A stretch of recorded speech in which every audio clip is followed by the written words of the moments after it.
चलो हम लोग क्या पढ़ रहे हैं, पौधों में पोषण पढ़ रहे हैं। ठीक है, ये चौथा क्लास है, अध्याय 6 है हमारा, क्लास 7 का साइंस है। ठीक है ना। तुम लोग इससे पहले जो भी पढ़े हो, इससे पहले वाले क्लास में हम लोग क्या पढ़े, पोषण की विधियां पढ़े हैं ना। आज हम लोग इसका मतलब वहां पर हमारा चैप्टर खत्म हो गया था, आज हम लोग इसका क्वेश्चन आंसर करने के लिए जा रहे हैं। इसके बाद इस तुम्हारे बुक में जो हमने सीखा दिया हुआ है उसको एक बार जरूर पढ़ लेना। इसमें से मोस्टली क्वेश्चन हम कवर कर लिए, तुम्हारे क्लास में ही कवर कर लिए हैं। ठीक है, तो एक एक करके तुम लोग भी जवाब देना, एक एक करके जवाब देना। क्वेश्चन पूछ रहे हैं, क्वेश्चन आंसर है कि हरे पौधे जो अपना भोजन स्वयं बनाते हैं कहलाते हैं। अमरबेल उदाहरण है, पौधों का रसोई घर है, कीट भक्षी पौधा है, क्या है, घटपर्णी। अब है सत्य असत्य, उसका भी ध्यान से जवाब देना।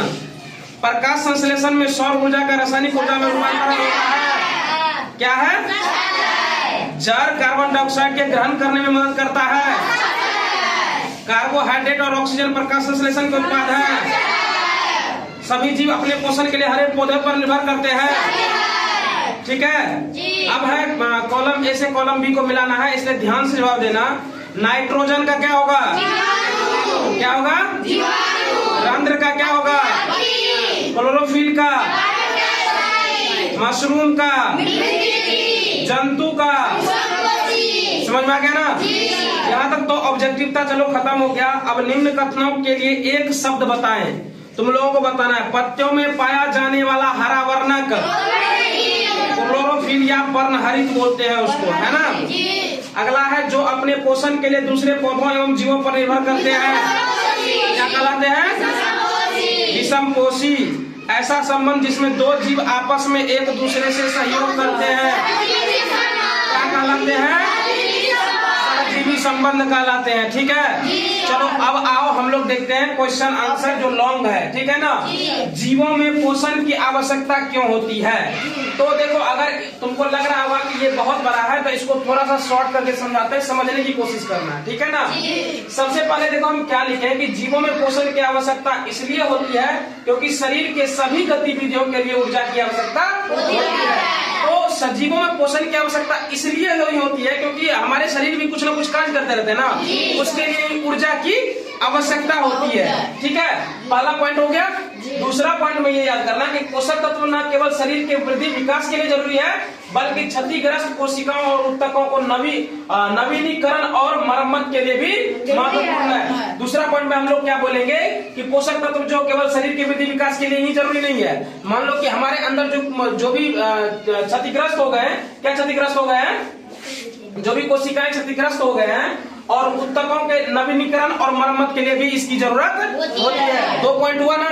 चलो तीसरे पॉइंट में हम लोग याद रखेंगे। तीसरे पॉइंट में शरीर के विभिन्न अंगों और तंत्रिकाओं के ठीक से कार्य करने के लिए पोषण की आवश्यकता होती है। जितनी भी शरीर की तंत्रिकाएं हैं, ठीक है, उसको बढ़िया से काम करने के लिए, ढंग से काम करने के लिए क्या करते हैं, पोषण की आवश्यकता होती है। मोस्टली 3 पॉइंट में तुम्हारा ये पूरा क्वेश्चन आंसर कवर हो गया। और क्वेश्चन क्या था हमारा, जीवों में पोषण की आवश्यकता क्यों होती है, समझ में आ गया ना। कोई दिक्कत है, इसमें कोई दिक्कत नहीं होना चाहिए। चलो अगला कवर करते हैं हम लोग कि हरे पौधों में खाद्य संश्लेषण प्रक्रिया का वर्णन कीजिए। हरे पौधों में जो खाद्य का संश्लेषण होता है उसकी प्रक्रिया का क्या कीजिए, वर्णन कीजिए। तो चलो एक एक करके इसको भी पॉइंट वाइज करेंगे ताकि आसानी हो जाए। हरे पौधे में खाद्य संश्लेषण उस प्रक्रिया को कहते हैं जिसमें पत्तियों में हरित लवक द्वारा सूर्य के प्रकाश की उपस्थिति में जल और कार्बन डाइऑक्साइड मिलकर ग्लूकोज बनाया जाता है। हरे पौधे में जो खाद्य संश्लेषण की प्रक्रिया होती है मतलब हम लोग उस प्रक्रिया को होते हैं जिसमें पत्तियों में क्या होता है, जो हरित लवक होते हैं वो क्या करते हैं, सूर्य के प्रकाश की उपस्थिति में जल और कार्बन डाइऑक्साइड का मिलकर ग्लूकोज बनाते हैं। क्या करते हैं, जल और कार्बन डाइऑक्साइड मिलकर क्या बनाते हैं, ग्लूकोज बनाते हैं। ठीक है ना। इस प्रक्रिया में ऑक्सीजन गैस निकलती है। जैसे ही ये प्रक्रिया कंप्लीट होती है, इसके प्रक्रिया के बाद क्या निकलती है, ऑक्सीजन गैस निकलती है। उत्पाद के रूप में क्या मिलती है हमको, ऑक्सीजन गैस मिलती है।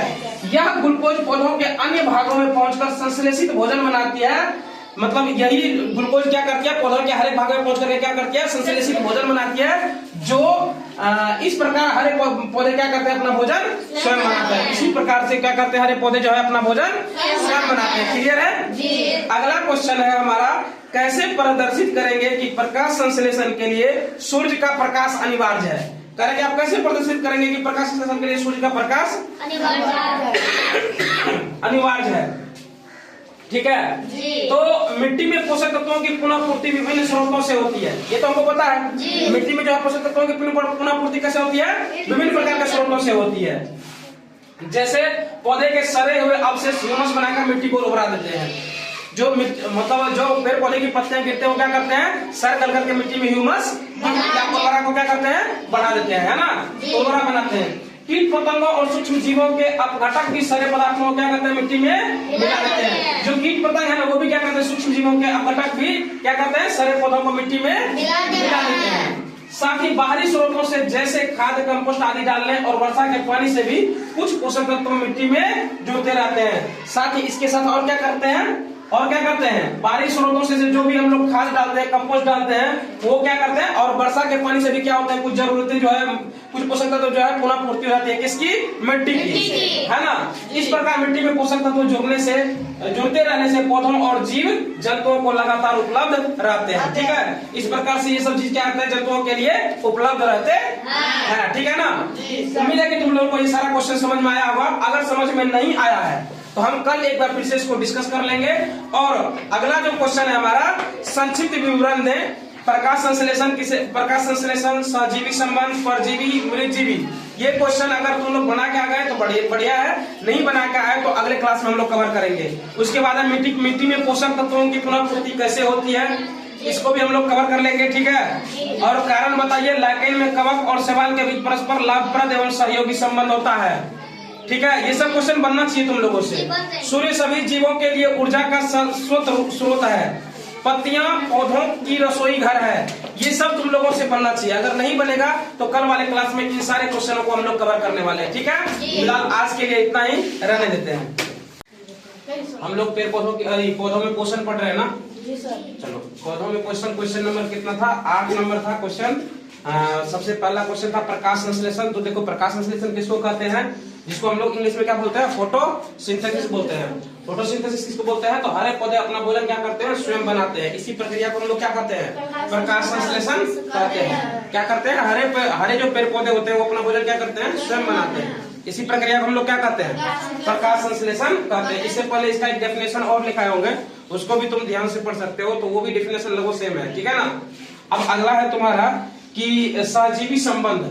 सहजीवी संबंध क्या होता है? ये भी हम पहले ही लिखा चुके हैं, लेकिन फिर भी एक बार देख लो कि कभी कभी दो जीव एक साथ रहते हैं और आपस में आवास और पोषण बांटते हैं और एक दूसरे को साथ पहुंचाते हैं। इस प्रकार से बने जीव के संबंध को क्या कहते हैं? हम लोग सहजीवी संबंध कहते हैं। ये इससे पहले हम समझा चुके हैं, इस पर ज्यादा समय नहीं व्यतीत करते हैं। अगला है परजीवी, जिसको हम लोग क्या बोलते हैं? सेप्रोफाइट बोलते हैं, पैरासाइट बोलते हैं। परजीवी को क्या बोलते हैं इंग्लिश में? पैरासाइट। सहजीवी संबंध को क्या बोलते हैं? सिम्बायोटिक रिलेशनशिप बोलते हैं। ठीक है।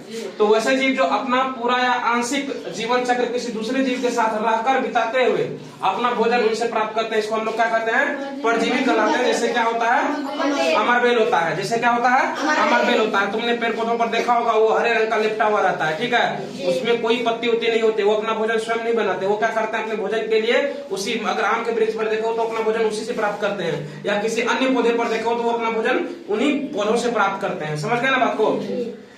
अगला है मृतजीवी, जिसको हम लोग क्या बोलते हैं? सेप्रोफाइट बोलते हैं। ऐसे जीव जो अपना पोषण के लिए सड़े गले और मरे हुए जीवों पर निर्भर करते हैं, क्या कहलाते हैं?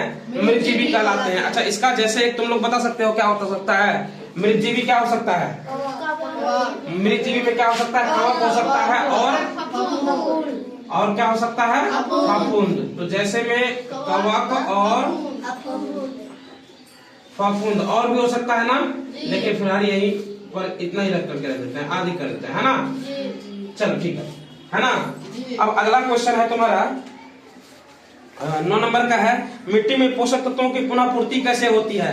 तो मिट्टी में जो पोषक तत्वों की पुनः पूर्ति है वो अलग अलग तरीकों से होती है। इसमें से हम लोग कुछ 5 तरीकों को समझेंगे। ठीक है, जिसमें से हम 5 तरीका लिखा है। एक तो सबसे पहला तरीका लिखा है जैविक अपशिष्ट, जिसको हम लोग ऑर्गेनिक क्या बोलते हैं? वेस्ट बोलते हैं। जैविक अपशिष्ट इसको हम लोग क्या बोलते हैं? ऑर्गेनिक वेस्ट बोलते हैं। जैसे पौधों के सूखे पत्ते, शाखा और मृत जीवों के अवशेष मिट्टी में सड़कर ह्यूमस बनाते हैं, जो मिट्टी को पोषक तत्व प्रदान करते हैं।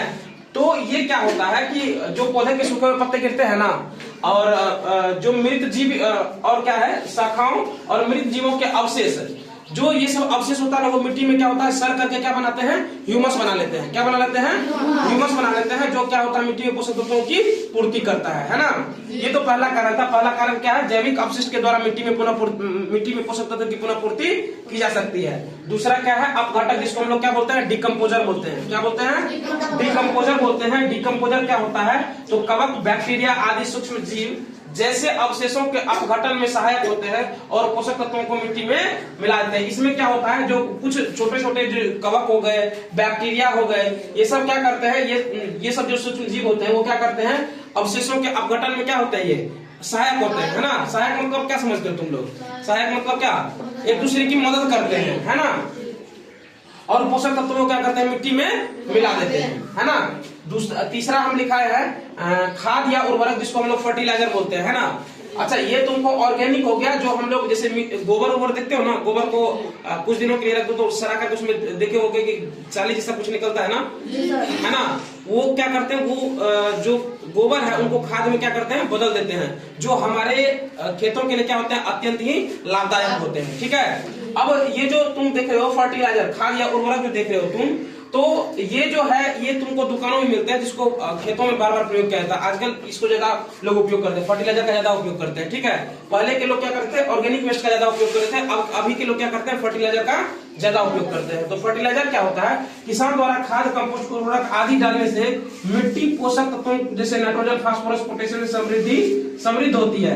इसमें क्या होता है, तुम ढेर सारे अलग अलग तरह के फर्टिलाइजर डाले जाते हैं, जिससे क्या होता है, मिट्टी में पोषक तत्व जैसे हो गया नाइट्रोजन, फास्फोरस, पोटेशियम, ये इन चीजों से क्या हो जाती है, मिट्टी समृद्ध हो जाती है। ठीक है, ताकि उनको क्या होता है, उनको मतलब उनमें जो बीज लगाई जाती है उनको ज्यादा सहायता प्रदान होती है और वो अच्छे से उग पाते हैं। ठीक है ना। अगला है हमारा वायुजीवी बैक्टीरिया, जिसको हम लोग क्या बोलते हैं, एरोबिक बैक्टीरिया। क्या बोलते हैं, एरोबिक बैक्टीरिया। एयर से ही बना है एरोबिक, ठीक है ना, क्योंकि वायुजीवी मतलब बैक्टीरिया है ना, इसलिए इसको एरोबिक बैक्टीरिया बोलते हैं। कुछ वायुजीवी बैक्टीरिया जैसे राइजोबियम नाइट्रोजन स्थिरीकरण की प्रक्रिया द्वारा मिट्टी में नाइट्रोजन जोड़ते हैं। अच्छा, हम लोगों को ये पता है कि हमारे वायुमंडल में क्या है, 78% क्या है, नाइट्रोजन है, 21% क्या है, ऑक्सीजन है, और 1% क्या है, अन्य गैसें हैं। तो ये जो 78% नाइट्रोजन है, ये डायरेक्ट अगर मिट्टी में मिल जाए ना, तो वो क्या होता है, किसी फसल को होने नहीं देंगे। इसलिए जो वायु में उपस्थित मतलब बैक्टीरिया होते हैं ना, वो क्या करते हैं, उसको देखो यहाँ पे लिखा हुआ है कि राइजोबियम नाइट्रोजन स्थिरीकरण की प्रक्रिया द्वारा मिट्टी में नाइट्रोजन जोड़ते हैं। ये क्या करते हैं कि उन्हीं नाइट्रोजन का उपयोग करके उनके जो वेस्ट पदार्थ निकलते हैं ना, उनसे ये क्या करते हैं, मिट्टी में नाइट्रोजन की स्थिरता को बरकरार रखते हैं या बनाए रखते हैं। ठीक है, अगला है वर्षा के द्वारा क्या हो सकता है, तो वर्षा के पानी में नाइट्रोजन, फास्फोरस और अन्य लवण होते हैं जो मिट्टी में मिल जाते हैं। वर्षा में क्या क्या होते हैं, तो वर्षा में नाइट्रोजन होते हैं, फास्फोरस होते हैं और अन्य लवण होते हैं जो क्या करते हैं, मिट्टी में मिल जाते हैं और ये फसल को उगाने में हमारी मदद करते हैं, है ना। अगला है हमारा क्वेश्चन है कि लाइकेन में कवक और शैवाल के बीच परस्पर लाभप्रद एवं सहयोगी संबंध होता है। तो लाइकेन में कवक और शैवाल के बीच परस्पर लाभप्रद संबंध होता है, क्योंकि कवक शैवाल से बने कार्बोहाइड्रेट का उपयोग करता है। देखो, इसमें जो कवक है ना, वो क्या करता है, शैवाल से बने जो कार्बोहाइड्रेट होते हैं उनका उपयोग कौन कर लेता है, कवक कर लेता है। दूसरा, शैवाल क्या करता है, शैवाल से प्राप्त पानी और खनिज लवणों का लाभ उठाता है। इस तरह वो क्या करते हैं, एक दूसरे पर निर्भर करते हैं, एक दूसरे की सहायता करते हैं इसी प्रकार से। और हम इससे पहले पढ़ चुके हैं, यहाँ पर तुम देखोगे कल लिखा है हम तुम लोग को, है ना, कल लिखा है, इसका क्वेश्चन हम कल लिखा दिए हैं कि हाँ, लाइकेन वाला क्वेश्चन कल लिखा दिए हैं। ठीक है, अगला क्वेश्चन है तुम्हारा कि सूर्य सभी जीवों के लिए ऊर्जा का शाश्वत स्रोत है। सूर्य सभी जीवों के लिए क्या है, ऊर्जा का शाश्वत स्रोत है। कैसे, तो सूर्य सभी जीवों के लिए ऊर्जा का शाश्वत स्रोत है क्योंकि पौधे सूर्य की रोशनी का उपयोग करके प्रकाश संश्लेषण द्वारा अपना भोजन बनाते हैं। हम ये बात तो समझ गए ना, पौधे क्या करते हैं, अपना भोजन प्रकाश संश्लेषण के द्वारा अपना भोजन बनाते हैं, है ना। फिर पशु और मनुष्य इन पौधों को खाकर ऊर्जा प्राप्त करते हैं। फिर जितने भी पशु है और मनुष्य है वो क्या करता है, इस प्रकार से सूर्य प्राप्त अपना इन पौधों को खाकर क्या करते हैं, अपना ऊर्जा प्राप्त करते हैं। जैसे अब ये लिखा था ना, शाकाहारी लिखाए थे, उसके बाद तुमको मांसाहारी लिखाए थे, फिर सर्वाहारी लिखाए थे। तो शाकाहारी जीव क्या था, जो पेड़ पौधे मतलब हाँ, पेड़ पौधे जो अपना भोजन स्वयं बनाते वही शाकाहारी हुए। उसके बाद शाकाहारी नहीं हुए वो तो उसको क्या कहते हैं हम लोग, शाकाहारी नहीं हुए। शाकाहारी तो ये हो गए जो पेड़ पौधों पर निर्भर रहते हैं, है ना। और सर्वाहारी कौन से हो गए? सर्वाहारी वो हो गए हाँ जो पौधों पर निर्भर भी रहते हैं और जीव जंतुओं पर भी निर्भर रहते हैं। लेकिन हम पेड़ पौधे के बारे में बात करते हैं। पेड़ पौधे अपना भोजन क्या करते हैं? स्वयं बनाते हैं, इसलिए हम उनको शाकाहारी नहीं बोल सकते हैं, है ना। उसके बाद देखो इस प्रकार क्या करते हैं, सूर्य से प्राप्त सभी जीवों तक पहुंचते, सूर्य से प्राप्त ऊर्जा जो है वो सभी जीवों तक पहुंचती है। इसी प्रकार ना जैसे तुम जितना देख रहे हो गेहूं लोग उपजाते हैं या धान उपजाते हैं या फिर मूंग को उपजाते हैं, है ना, उपजाते हैं, मूंग की दाल उपजाते हैं ना, तो उन सभी में क्या है, बिना सूर्य के प्रकाश की उपस्थिति के वो फसल हो सकते हैं क्या? नहीं हो सकते। इसका मतलब कहीं ना कहीं सूर्य की ऊर्जा की स्रोत उसमें है और उसी से हम लोगों को भी सूर्य की ऊर्जा की स्रोत मिलती है। तो इस प्रकार से क्या होगी, जितने भी जीव हैं वो जीवित रहने के लिए किस पर निर्भर है? सूर्य के प्रकाश पर निर्भर है ना। अगला है क्वेश्चन है तुम्हारा, पत्तियां पौधों की रसोई घर है। तो पत्तियां पौधों का रसोई घर कही जाती है क्योंकि प्रकाश संश्लेषण की प्रक्रिया पत्तियों में ही होती है। प्रकाश संश्लेषण की प्रक्रिया कहाँ पे होती है? पत्तियों में होती है। इस प्रक्रिया में पौधे सूर्य की रोशनी, कार्बन डाइऑक्साइड और पानी का उपयोग करके अपना भोजन यानी कि ग्लूकोज बनाते हैं। किस का उपयोग करके बनाते हैं? सूर्य से प्रकाश की रोशनी, है ना, सूर्य की रोशनी, है ना, प्रकाश की रोशनी, सूर्य की रोशनी, कार्बन डाइऑक्साइड और पानी का उपयोग करके क्या बनाते हैं? ग्लूकोज बनाते हैं, जो उनके भोजन के लिए क्या है, बहुत उपयोगी साबित होते हैं, है ना। तो ये तुम्हारा छठा चैप्टर था ना। छठा चैप्टर का यहाँ पर पूरा क्वेश्चन आंसर खत्म हो गया है। 1 से लेकर के पूरे 10 तक सारे क्वेश्चन को हमने कवर कर लिया है और उम्मीद है तुम लोगों को समझ में आया होगा। नहीं होगा तो नेक्स्ट डे हम इसको कवर कर लेंगे। ठीक है, फिलहाल आज के लिए इतना ही।